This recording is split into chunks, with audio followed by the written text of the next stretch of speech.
3월 10일입니다. 우리 오늘은 여호수아 8장에서 9장에 있는 말씀을 읽겠습니다. 8장. 여호와께서 여호수아에게 말씀하셨다. 너는 두려워하거나 무서워하지 말고 전 군대를 이끌고 아이 성을 치러 올라가거라. 내가 이미 아이 왕과 그 백성 그리고 그 성과 땅을 모두 내 손에 넘겨주었다. 너는 여리고와 그 왕에게 했던 것처럼 아이 성과 그 왕에게도 그렇게 하여라.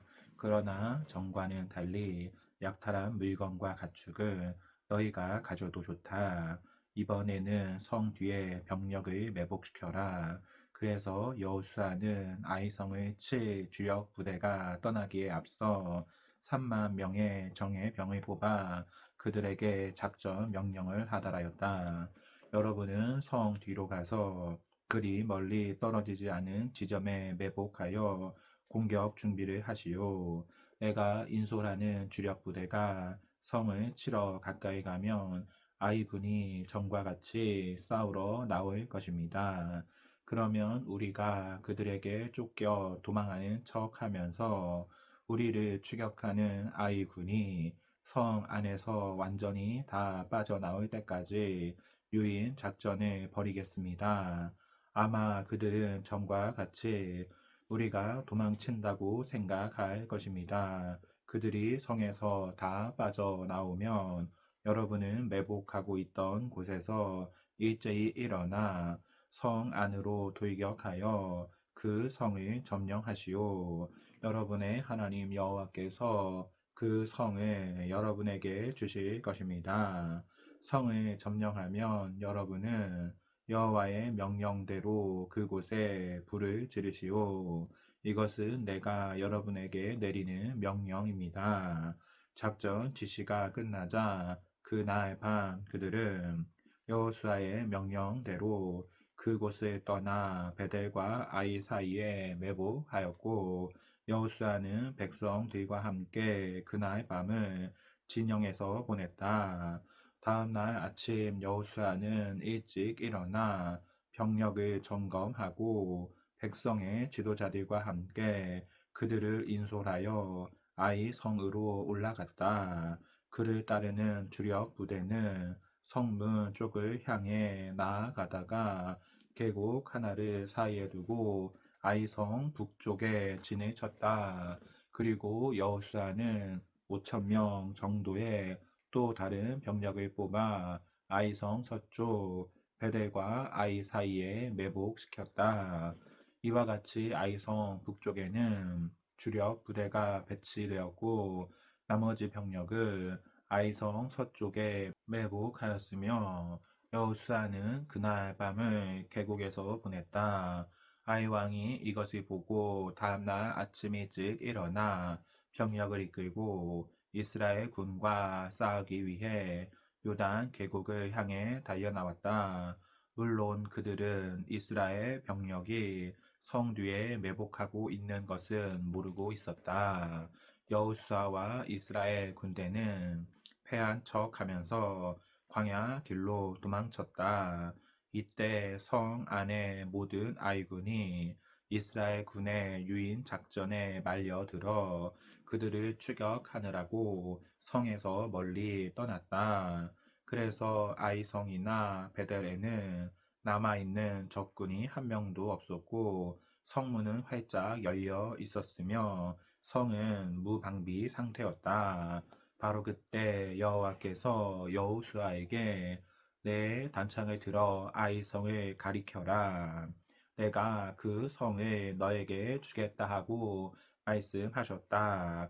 여호수아는 여호와의 명령대로 단창을 들어 아이성을 가리켰다. 여호수아가 단창을 들어 신호를 보내는 순간 매복하고 있던 이스라엘 군이 일제히 일어나 성 안으로 돌격하여 성을 점령하고 즉시 성에 불을 질렀다. 아이군이 뒤돌아 보니 성 안에 불길이 치솟고 있었다. 이때 광야로 도망가던 이스라엘 군이 돌이켜 반격 태세로 나오자 아이군은 도망칠 길이 막연하였다. 여호수아가 인솔한 주력 부대는 그들의 매복병이 성을 점령하여 불을 지른 것을 보고 용기 백배하여 아이군을 치기 시작하였다. 이때 성 안에 있던 이스라엘 매복병도 거기서 나와 뒤에서 그들을 치자 아이군은 완전히 포위되고 말았다. 이스라엘 군은 그들을 양쪽에서 공격하여 도주하거나 살아남은 자가 없이 모두 죽이고 아이 왕만 생포하여 여호수아에게 끌고 왔다.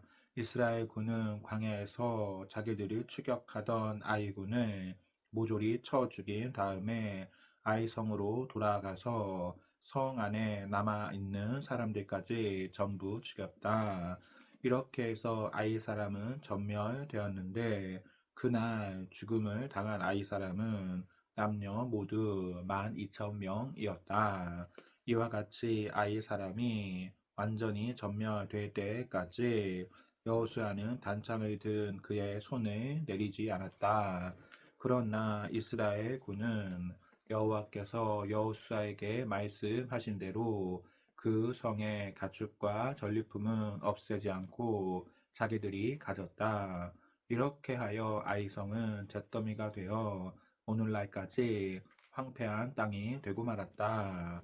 여호수아는 아이 왕을 저녁 때까지 나무에 매달아 두었다가 해질 무렵에 그 시체를 나무에서 내려 성문 입구에 던지고 그 위에 큰 돌 무더기를 쌓았으며 그것이 오늘날까지 그대로 있다. 그러고서 여호수아는 이스라엘의 하나님 여호와를 위하여 에발산에 단을 쌓았다.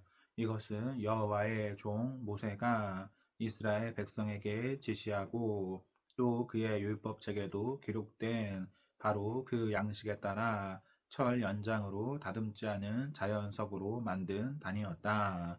그 위에 백성들은 불로 태워 바치는 번제와 화목제를 드렸으며 여호수아는 거기서 이스라엘 백성이 지켜보는 가운데 모세가 기록한 율법을 돌에 기록하였다. 그런 다음에 이스라엘 백성은 지도자, 사무원, 재판관, 그리고 그들 가운데 사는 외국인들까지 모두 제사장들이 메고 있는 법궤를 사이에 두고 양쪽으로 갈라섰는데 반은 그리심산 기슭에 반은 에발산 기슭에 섰다.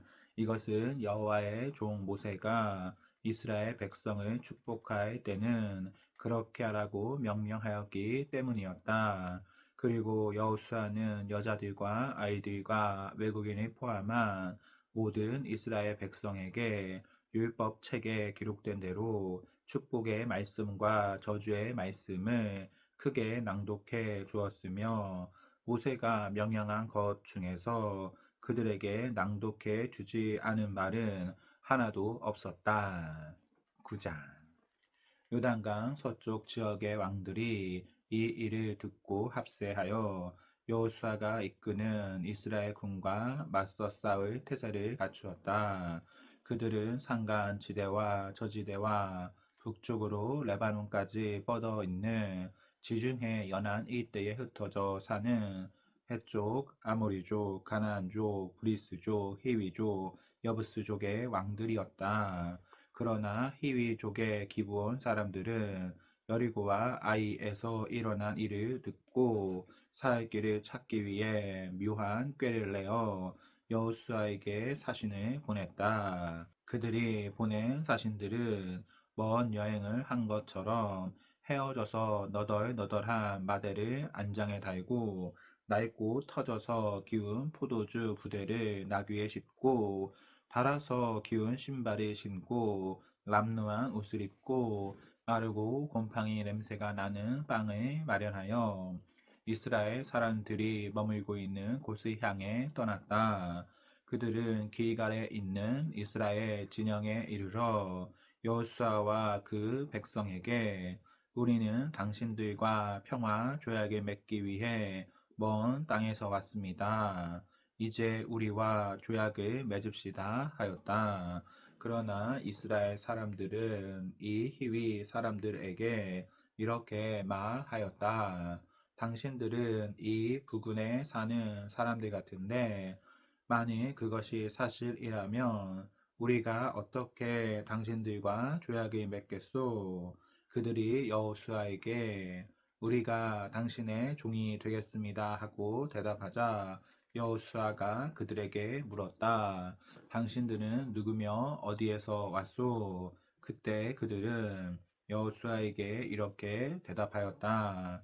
우리는 당신의 하나님 여호와의 이름을 듣고 아주 먼 지방에서 왔습니다. 우리는 그가 이집트에서 행하신 모든 일과 또 그가 요단 동쪽 지방에 살던 아모리 사람들의 두 왕, 곧 헤스본 왕 시온과 아스타롯에 있던 바산 왕 옥에게 행하신 일도 전부 들었습니다. 그래서 우리 지도자들과 우리 땅에 사는 모든 사람들이 우리를 당신에게 보내면서 너희는 여행에 필요한 식량을 준비하고 이스라엘 사람들에게 가서 우리가 그들의 종이 되겠다고 알리고 평화 조약을 맺어라고 했습니다. 우리가 가진 이 빵을 보십시오. 우리가 이 곳으로 떠나올 때 이 빵을 찜통에서 막 끄집어내어 따끈따끈 했었는데 지금 보다시피 이것은 바싹 마르고 곰팡이까지 피었습니다. 또 포도주를 담았던 이 가죽 부대도 처음에는 새 것이었으나 지금은 나이가 찢어졌습니다. 이것뿐만 아니라 우리의 이 옷과 신발도 긴 여행을 하는 동안 낡고 닳아서 못 쓰게 되었습니다. 여호수아와 백성의 지도자들은 그들이 가져온 음식을 조사해보고 이 문제에 대해 여호와께 물어보지도 않은 채 곧 기브온 사람들과 평화 조약을 맺고 그들을 이스라엘 백성과 함께 살 수 있도록 허락해 주었다. 그리고 백성의 지도자들은 그들과 맺은 조약을 엄숙히 지킬 것을 맹세하였다. 조약을 맺은 지 3일 후에 이스라엘 백성은 그들이 가까운 이웃에 살고 있는 사람들임을 알게 되었다.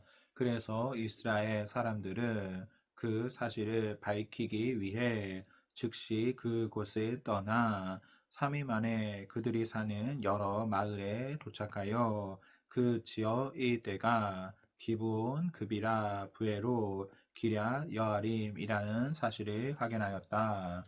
그러나 그들을 칠 수 없었던 것은 백성의 지도자들이 이스라엘의 하나님 여호와의 이름으로 그들과 조약을 지키기로 엄숙히 맹세하였기 때문이었다.